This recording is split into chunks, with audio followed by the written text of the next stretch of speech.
Good afternoon, One Young World. Kenny. I can't we could do better than that. Good afternoon, One Young World. Much better, I love the energy. So in terms of, can everyone stand up who wants to make change here, please? So beautiful, so now I'm in the right place. Everyone sit down quickly. Thank you very much. So for me, the interesting thing here is that everybody stood up today to make that statement that they want to make change. However, for me, every single person today commits to that, but they're also part of the problem in our society. And the main reason is that too many of us stick our heads in the sand and we stand on the fence and we actually do nothing. A lot of us are just full of ideas, full of talk, and only a few of action. And some of us here are part of the problem, while some of us here are part of the solution. And for me, in order for us to move forward and to see progress, we all need to commit to the fact that we will make sure that we are part of the solution. And also another big thing which I realized, and I'm not going to look at my speech at all because I think it doesn't really matter right now, is that hope is the key thing for all of us here. Yeah. And I think a lot of times that's the one thing that we forget, is that it doesn't matter whether any governments want to uphold our rights. It doesn't matter if people think we're crazy about what we're going to do. It doesn't matter if we don't even have anything. The most important thing which no one can take from us is hope. Yeah.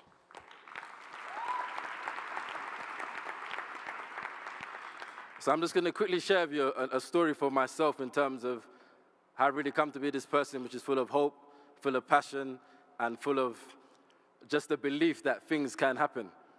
So I'm from London, the best capital in the world. Thanks for that. I didn't see no one else's chair, but it doesn't matter. So in terms of the area I grew up, it's an area where I saw a lot of deprivation. I saw a lot of crime. I saw a lot of injustice. I saw a lot of the fact that because I'm black, that my whole life experience will be different. The fact that if I'm black, I'm more than 6 times likely to be stopped by police. I'm more likely to be arrested. I'm more likely to be sent to prison. I'm more likely to get a longer time than people who are white just because I'm black.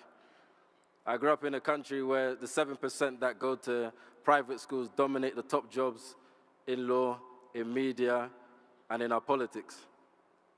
I grew up in a country where there's full of social injustice, where despite being one of the most fastest growing economies and one of the biggest economies, we still have over 1 million people in poverty. We still see millions of children every day wake up without having any form of breakfast or anything else.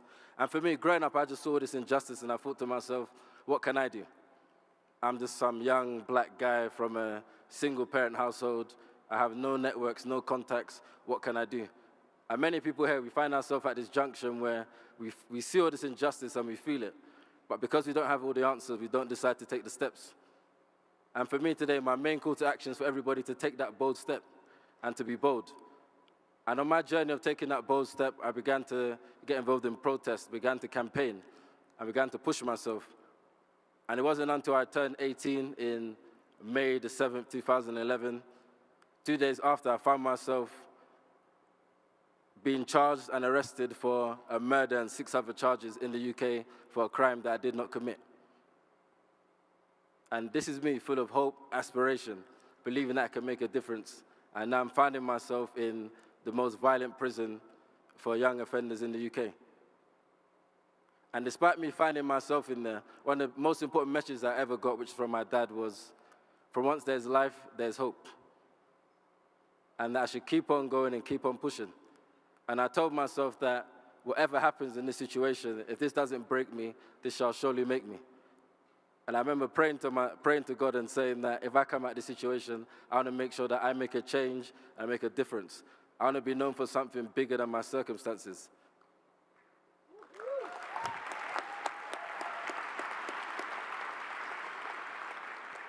And because all the issues that we face, we start to think that, oh, what can we do, what can we do? And when I was eventually acquitted halfway in court, which is totally unheard of in the Old Bailey, I came out and I decided that I wanted to start to make that difference. I started getting involved in research. I started to write reports that talk about change, that tackle these issues that we speak about today. And also I realized that the most underlying factor that none of us talk about is politics, is the fact that if you don't do politics, then politics will do you.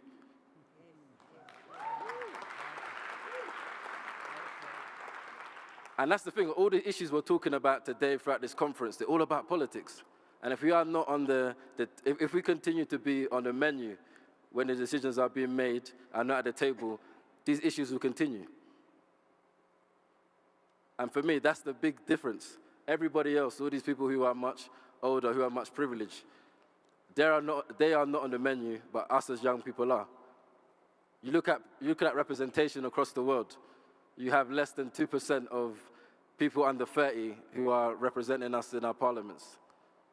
Yet, 1 in 4 people who live today, aged between 15 and 29, is a young person. That's 1.8 billion of us. Can I repeat? 1.8 billion. And let that number sink in your head. So when people tell you that change can't happen, always remember that number that I just mentioned to you. And always remember the fact that no matter what your circumstance, whatever you're going through, that hope is one thing that should never be lost. I could have easily lost my hope by going through prison. I could have easily lost my hope by thinking I'm coming from an area where you cannot amount to much, but I never. And now for me, if I don't have any excuse, then what is yours?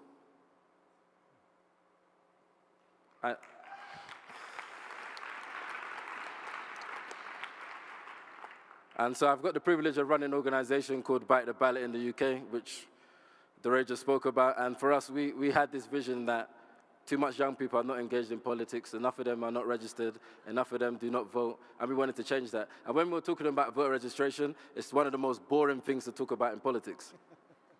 And that's the truth. I know it's not sexy in any way. However, at the same time, we were able to change the conversations and ensure that now, today in the UK, this is something that people always constantly talk about. And now, in the time since we set up our national voter registration drive in 2014 till now, over 2 million millennials have registered to vote in the UK.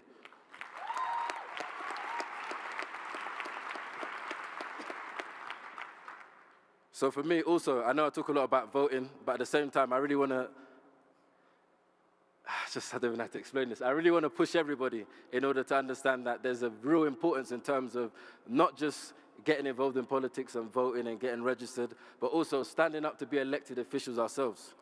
Like, you're not just old enough to vote, you're old enough to lead.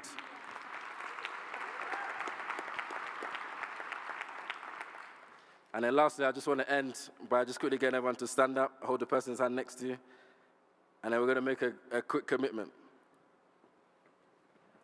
And this is all recorded, so I will come back to you guys. And so the commitment is this, and you repeat after me. I will not just be a spectator to the issues in this world. I commit to being part of the solution to our world problems. I am bold. And I know that I have the ability and the potential to change the world. I will no longer be a bystander.